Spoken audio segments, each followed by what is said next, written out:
Good morning, Bruins. I'm William. And I'm Marco. And this is your daily news. BNN would like to dedicate this broadcast to veterans for their service to this country. Happy Veterans Day and thank you for your service. Do you need any help with your math homework? The Math Honor Society students will be offering free math tutoring to any South Florence student. Tutors are available every Monday and Wednesday afternoon from 3:30 to 4:15 in Miss Bibler's room, 103. They will also be every Wednesday during all 3 lunches in the library. Show up and get the support you need to be successful in your math class. The Gamers Club now meets in the 300 Hall of Freshman Academy every Thursday from 3:45 to 5 p.m. Freshmen should report to room 301, Mr. Bird's room, in the Freshman Academy after dismissal on Thursday. Upperclassmen, please meet Mr. Coyne in the Commons after dismissal on Thursday, to then walk out to the Freshman Academy. Please reach out to Mr. Coyne, Miss Kite, Mr. Bird, Miss Stewart, or Mr. Korb if you have any questions. Are you good at writing or art? Please join the Google Classroom code VANKGOX to see requirements for submitting works to our school's literary and art magazine, Ursa Minor. Submissions are due February 16th. If accepted, you will be invited to the magazine's debut. Start submitting works immediately. Anyone with a permit that would like to take driver's ed can go see Miss Lisa Jones in the gym, or you can be added to the waiting list by emailing ljones@fsd1.org. FCA will meet on Fridays at 8 a.m. Come join to hear a positive message. You do not have to be an athlete to attend. Have a fantastic Friday, Bruins.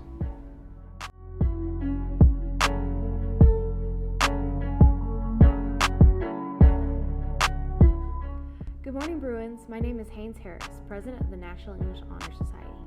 During attendance recovery, National English Honor Society members will be available for English work assistance. So from 7:30 to 8:30 a.m., 2 to 3 members will be available for English help. For those in Ms. Spencer, Finkley, and Fraser Yarborough's English classes, if you come for essay help, you will receive extra credit on said essay. So please come.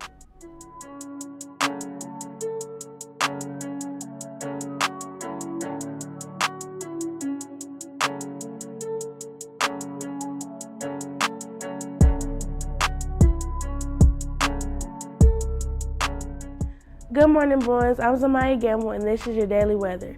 Today we'll have cloudy skies with a high of 79 and a low of 64 degrees. There's a risk of severe weather today, so stay safe and have a great day, Bruins.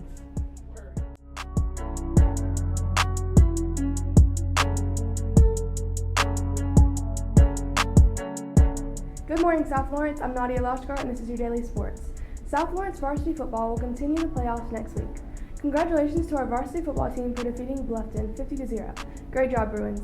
If you are interested in trying out for South Florence boys tennis, please email Coach Hart or in room 107 for more information. Thank you.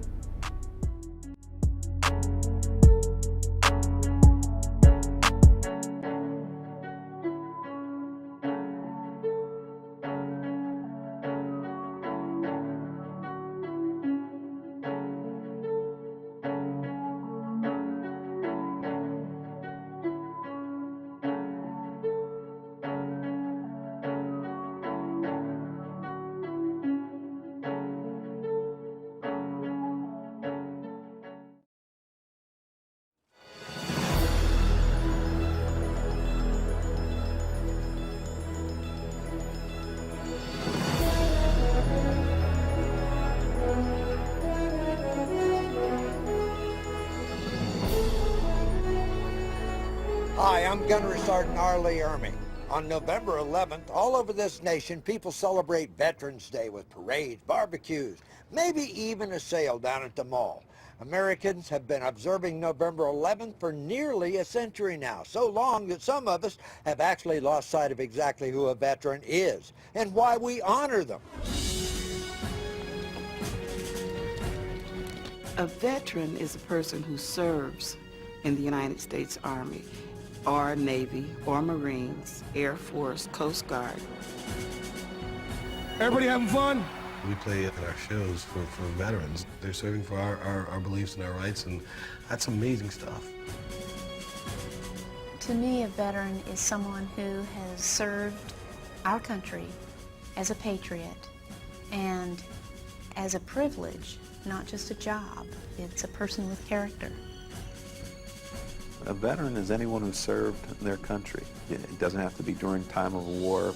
It's those people who have given a portion of their life in service to our country so that we can have the freedoms we have. Freedom! America is a land populated by people of many colors, creeds, ethnic backgrounds, and religions. But there is one common characteristic that we all share. We all want to be free. Freedom lets you decide who you are. Without freedom, you're not much of an individual.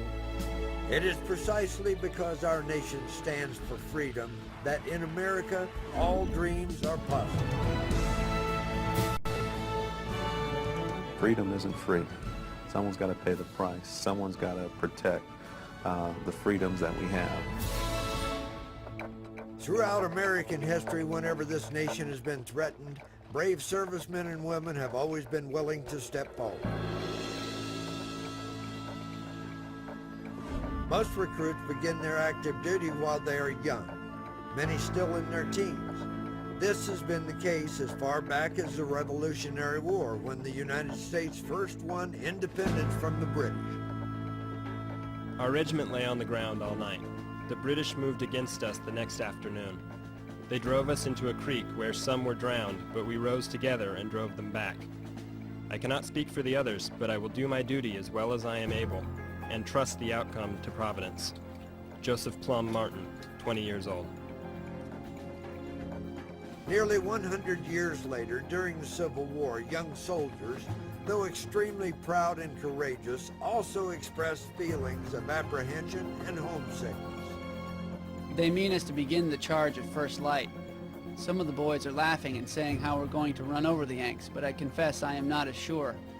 But I am proud to be with such as these and am resolved to my duty. What I wouldn't give to be sleeping home in my own bed tonight. Billy Craig, 17. In World War I, also known as the Great War, fought in Europe at the beginning of the 20th century, America and her allies defeated the forces of the German Empire. Walked 6 miles before daylight and went in the trenches. They are filthy as anything and stink horrible. The cold wind blows the stink of dead Huns back in our faces. Went out this morning with a party and saw 4 enemy killed with grenades and another bayoneted. It was sickening, but I suppose I'll get used to it. Everybody does. Private William Tuttle, age 19. So many soldiers on both sides of the Great War lost their lives that it was called the War to End All Wars. Unfortunately, this would not be the case. On the morning of November 11, 1918, armistice was declared. Fighting stopped and the guns fell silent. On the 11th hour of the 11th day of the 11th month, World War I came to an end. The following year, President Woodrow Wilson declared November 11th Armistice Day, a day to honor the veterans of the Great War who had sacrificed themselves in defense of their country. A special tomb for an unknown veteran of World War I was dedicated 2 years later at Arlington National Cemetery in Virginia. The unknown veteran was buried as a symbol of all the soldiers who had sacrificed their lives so that others could live. Eventually, 27 different states made November the 11th a legal holiday. But it wasn't until 1938 that the United States Congress finally made Armistice Day a national holiday.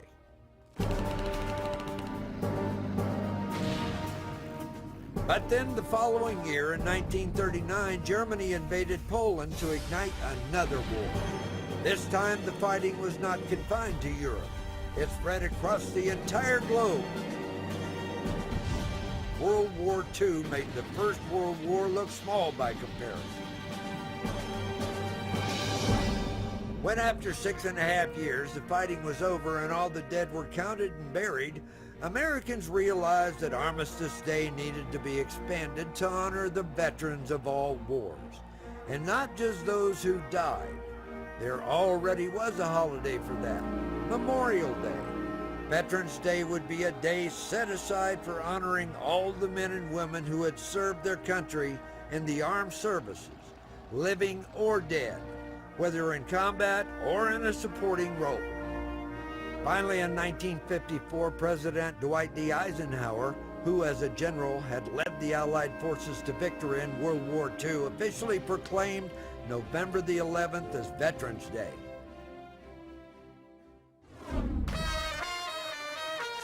In 1968, Congress moved Veterans Day to the second Monday in November, but many Americans thought November the 11th, like the 4th of July, was too significant a date to be changed.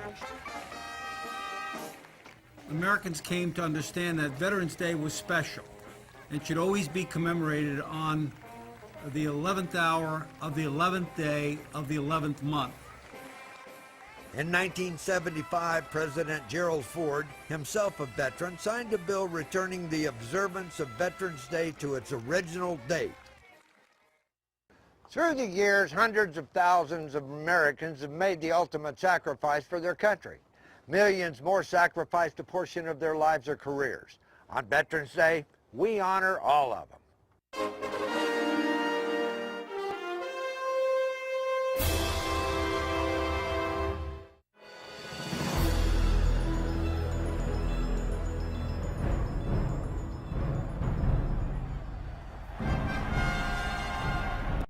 Napoleon McCallum was an All-American running back at the U.S. Naval Academy in the 1980s.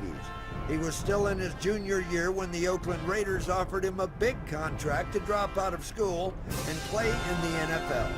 But Napoleon chose to finish college and then put his football career on hold while he served out his 4-year commitment to the Navy. Being in the Navy afforded me the opportunity to deal and work with people, develop my people skills, develop leadership skills that were going to stay with me and help me the rest of my life. I don't know if I had a grandiose ideal of that's why I want to go into the Navy to serve my country, but that's what I ended up doing. Napoleon McCallum followed one dream job with another, serving 4 years as a naval officer and then going on to a successful career in the NFL. There was plenty of times I wanted to do the easy thing and play professional football because it was fun. I'm just a normal person, and that's who serves our country. Normal people, people who live in America, who want the nice things in life also. But being in the military, it gave me the mindset that I could do anything. Napoleon McCallum found that he could do anything, but he chose to keep on giving. This point in your life right now is the best time to learn everything you need for the rest of your life. Today, he works with the Navy Person in Me program to help kids realize their dreams.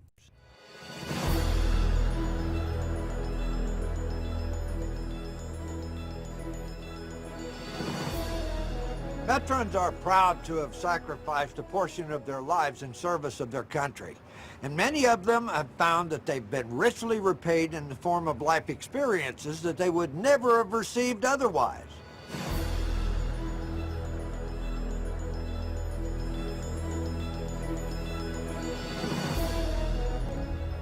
Everybody thinks that when you serve in the military, all you do is carry a gun and run through the bushes with your M16. It's a lot more than that. When they test you, they decide after that testing what you're going to be good at. In my case, they decided to be good at computers. I was a sonar technician in the service, which meant that I looked for submarines. I hunted submarines and was in charge of what's called underwater fire control, which is torpedoes. I was sent to Fort Campbell, Kentucky at 17 years old. I was jumping out of airplanes. When I first left after graduation, I was a bugler, and I spent 2 years aboard the USS Tennessee, the battleship Tennessee. I decided to get into the Army because I wanted to fly. So I decided that after I checked out how much flying lessons cost, that if I could get Uncle Sam to pay the bill to teach me to fly, that would be the way to do it. I was sent to Lakehurst to be a parachute rigger. and I didn't even know what a parachute was. I'd never heard the word before. I was a nurse in the Navy, Air Force, and Army. I got this top secret job, which they offered me, which was really interesting because I had no idea what really a top secret job was, and because it was top secret, you couldn't ask anybody.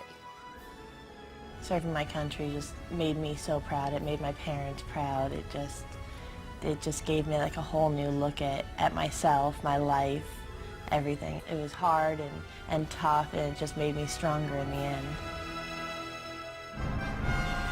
3, 2, 1. Booster ignition and liftoff of Columbia on a life sciences mission for Earth and space. Bill MacArthur is a veteran whose jobs in the service were about as exciting as it gets. He was an Army test pilot who got his master's degree in aerospace engineering while in the service. And then he was picked to join the NASA Space Agency. I was selected for the astronaut program in 1990 and had the good fortune to fly for the first time in 1993 on the Space Shuttle Columbia. We spent 2 weeks on orbit doing a variety of medical experiments using ourselves as subjects. In 1995, I served on the Space Shuttle Atlantis on the second mission to dock with the Russian space station Mir. Then in 2000, I went on my third space shuttle mission. This was on Discovery. Docking with the new space station gave Colonel MacArthur the opportunity to actually walk in space. Twice. When people ask, well, what do you do? My answer was, well, I'm a soldier, and the work I do happens to be flying in space. Being a veteran, it's a very significant part of my self-identity. You just know you have done something for the good of your country. It's just something that was inherently good.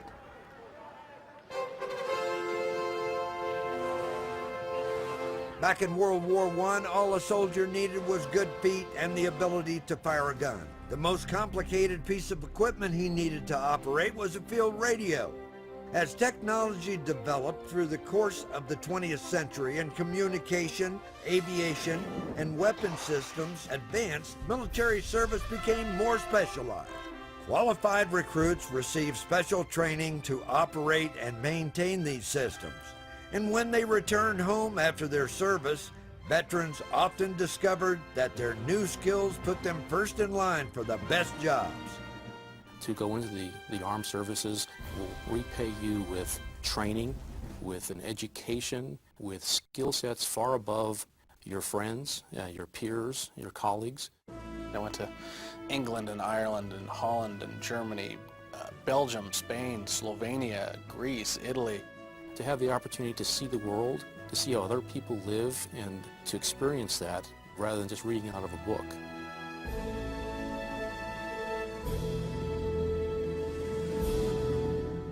Today's high-tech Army won't teach you to track satellites if you can't read. Today's recruits are subjected to higher standards because our nation faces new and more deadly threats in the 21st century.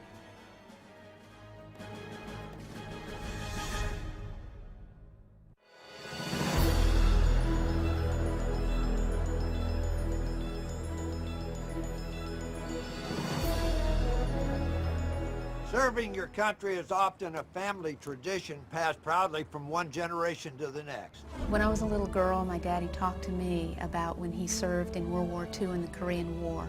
He didn't say a whole lot about the horrors of it. He had scrapbooks that I looked at, but the stories that he told me filled me with pride. I come from a long line of veterans, starting with my mother's uncles, and my mother, my father, my uncle was in the Vietnam War. My mother was always trying to remind me that there were opportunities through the military for travel, for education. I came away with feeling a sense of honor, a sense of patriotism.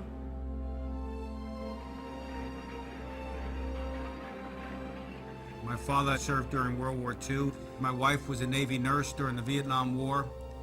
I have 2 sons who are currently serving on active duty, both of whom saw duty in Iraq.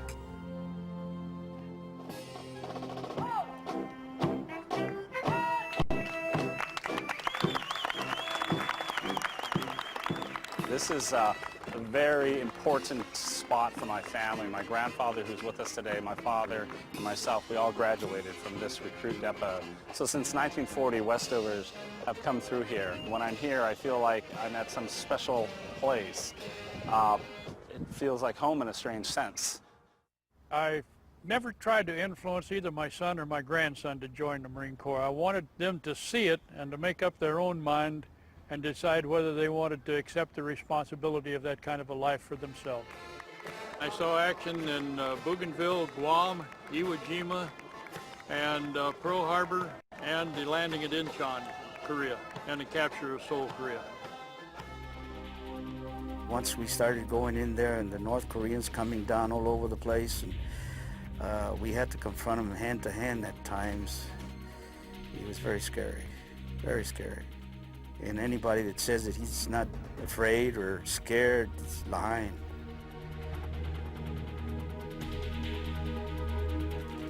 We were surrounded by battalions of Viet Cong and NVA, and the battle lasted roughly 27 days. There was a lot of death, a lot of death.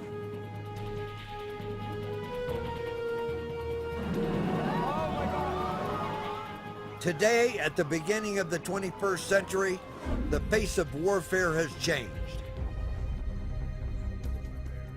We are fighting a new war, a war against terror, and it's the men and women in uniform who are being called upon to stand between the terrorist and American soil. I'm laying down in the dirt and I'm looking straight into Dave's face, and the Iraqi walks up behind me and he hits me in the back of the head with a rifle and knocks me unconscious. During the invasion of Iraq in 2003, Ron Young's helicopter was shot down over Karbala. Iraqi militia captured him and his co-pilot, Dave Williams.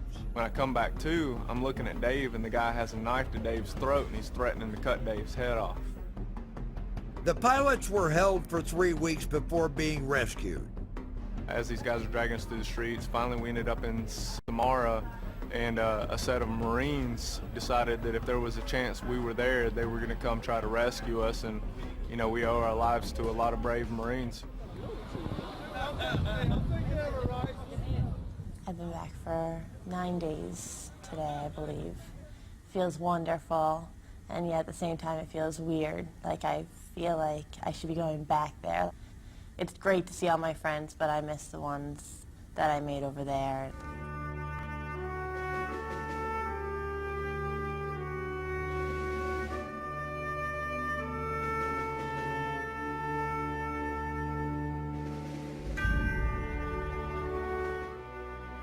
Each year at the 11th hour of the 11th day of the 11th month, we honor and show our appreciation for the millions of brave and selfless Americans, living and dead, who have stood for this country in war and peace.